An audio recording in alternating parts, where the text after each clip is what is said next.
Santorum is still continuing to push his limits on malpractice lawsuits. He basically wants to cap the amount of money a malpractice victim can win if he or she decides to sue the doctor who is accused of malpractice. Now, it's really interesting because he proposed this when he was back in Congress, and he received a lot of criticism for it because back in 1999, his own wife filed a malpractice lawsuit for $500,000. Now, Rick Santorum wants to limit malpractice lawsuits to $250,000. So it's a little hypocritical of him to do this, but when he's asked about it, he's saying, no. My wife didn't claim or she didn't sue for pain and suffering. In pain and suffering lawsuits, we should make sure that we cap the amount of money the victims can receive, right?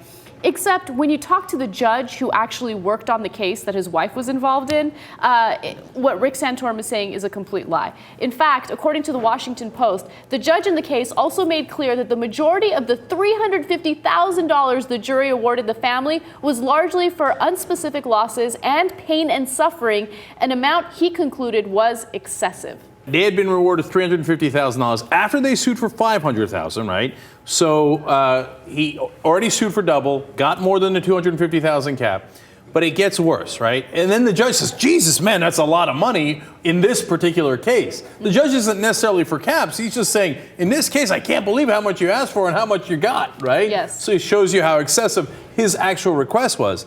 But as he made all those claims, Rick Santorum actually got on the stand and testified about how it had caused his wife emotional and physical pain. So as he says, what? I never was sued for emotional damages. I just testified that it caused emotional damages. He is such a fraud. And if you think, hey, listen, maybe that happened earlier in his life and then he realized later, no, we should have a cap. No, he argued for the cap in '94. His wife sued in '99. Yes. He went and did his own testimony in '99. And now he's turning around and still saying, no, we should do a cap on everyone except my wife. It's crazy. Unreal. No, but why is he, look, as a candidate, why would you bring this up again?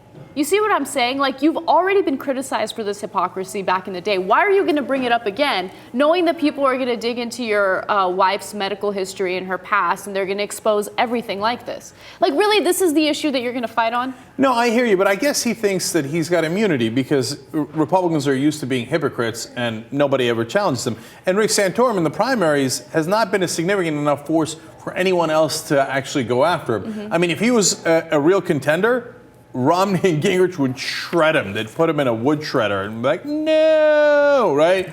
But he isn't, so nobody ever touches him. And you think Democrats ever call him out on his hypocrisy? The other thing is they're used to being able to hide everything.